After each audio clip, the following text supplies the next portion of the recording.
नमस्कार दोस्तों, आज की इस एपिसोड में हम गंडांत इस विषय के बारे में चर्चा करेंगे। एस्ट्रो ज्योतिपल ये मेरे ज्योतिषी चैनल में आप सभी का स्वागत है। मैं हूँ चतुर अश्रीकर और आज हम नक्षत्र गंडांत या गंड मूल नक्षत्र इन विषय को से आगे बढ़ते हुए लग्न गंडांत और तिथि गंडांत इस विषय के बारे में चर्चा करेंगे। नक्षत्र गंडांत अनुसार ही लग्न गंडांत और तिथि गंडांत होता है। तो लग्न गंडांत इस प्रकार है। मीन और मेष राशि के संधि को, कर्क और सिंह राशि के संधि को और वृश्चिक और धनु राशि के संधि को लग्न गंडांत कहते हैं।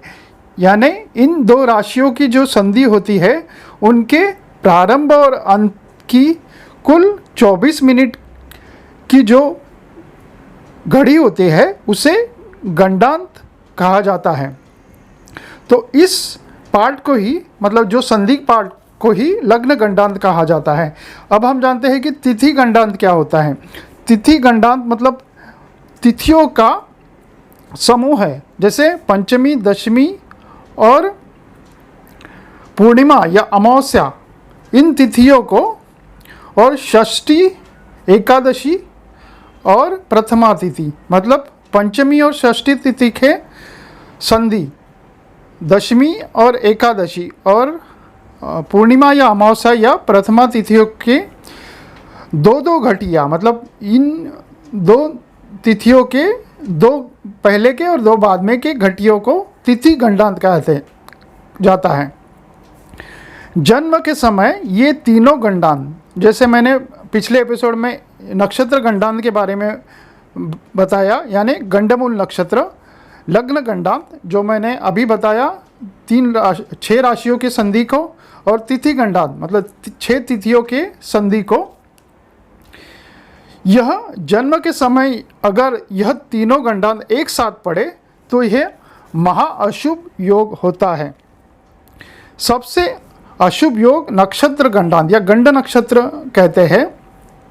लग्न गंडांत का मध्यम अशुभ फल होता है और तिथि गंडांत का सामान्य अशुभ फल होता है। मतलब तिथि गंडांत का अशुभ फल इतना नहीं माना जाता है, मगर जन्म के समय जितने ज़्यादा गंडांत जोश लगेंगे उतने ही किसी कुंडली में अशुभ फल देने के कारक हो जाएंगे।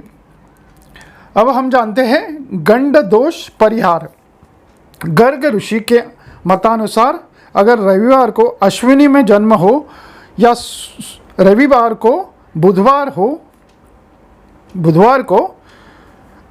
या बुधवार को ज्येष्ठा, रेवती, अनुराधा, हस्त, चित्रा, स्वाति नक्षत्र हो तो जन्म दोष कम होता है। बदरायण ऋषि के अनुसार या उनके मतानुसार गंड नक्षत्र में चंद्रमा यदि लग्न से कोई संबंध या दृष्टि संबंध या कुछ संबंध बना रहा हो तो इस दोष में कमी आती है।